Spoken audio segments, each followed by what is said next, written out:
Namaku Yuli. Gangguan jiwa yang kualami membuatku sempat mendapat pengobatan intensif di rumah sakit sebagai penderita skizofrenia.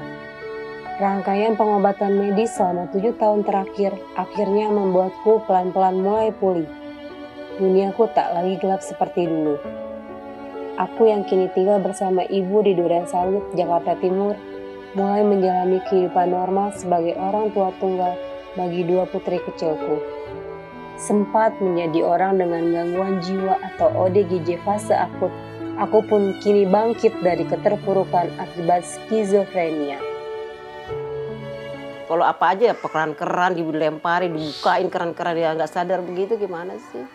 Iya bang, nggak pakai baju di rumah kan kita malu, saya kurung, jadi tetangga nggak tahu gitu. Waduh, ya sakit lah rasanya ngeliat begitu. Orang anak kita tadinya kuliah dia akhirnya jadi begitu kan kita gimana gitu. Pengobatan penyakit jiwa yang cukup mahal sempat membuat kondisi keuangan keluargaku terseok di tahun pertama sakit. Namun asa untuk sembuh terjawab saat aku mengikuti program JKN KIS dari BPJS Kesehatan. Aku pun bisa berobat secara gratis. Bagiku yang sehari-hari hanya mengandalkan penghasilan dari berjualan sayur di warung dekat rumah, pengobatan gratis ini menjadi titik terang menuju kesembuhan. Kini meski sudah mulai sembuh, aku harus tetap rutin minum obat dan periksa ke dokter spesialis kejiwaan sebulan sekali. Di RSKD Durensawit inilah aku menjalani pengobatan sejak tahun 2016. Bagaimana untuk mengatasi bila suara-suaranya muncul, Kak? Tutup telinga, pergi suara palsu, saya tidak mau mendengar.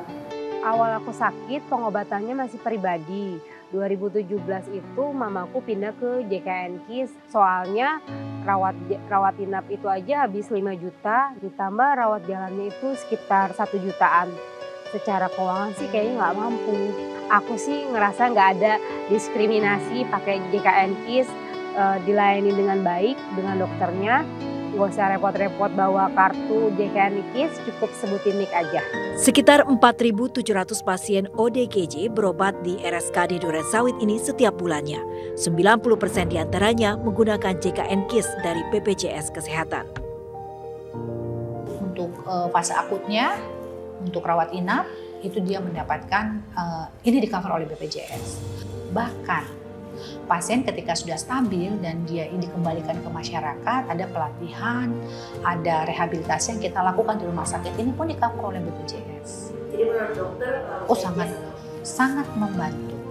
Sejak tahun 2020, pasien yang berobat kejiwaan menggunakan BPJS Kesehatan terus meningkat. Bila tahun 2020 ada 1,3 juta ODGJ yang memanfaatkan JKN, maka hingga akhir 2023, jumlah ini naik menjadi lebih dari 2,2 juta pasien ODGJ. Kalau orang dengan ODGJ itu biasanya ada satu gangguan terhadap pemikiran, perasaan, perilaku.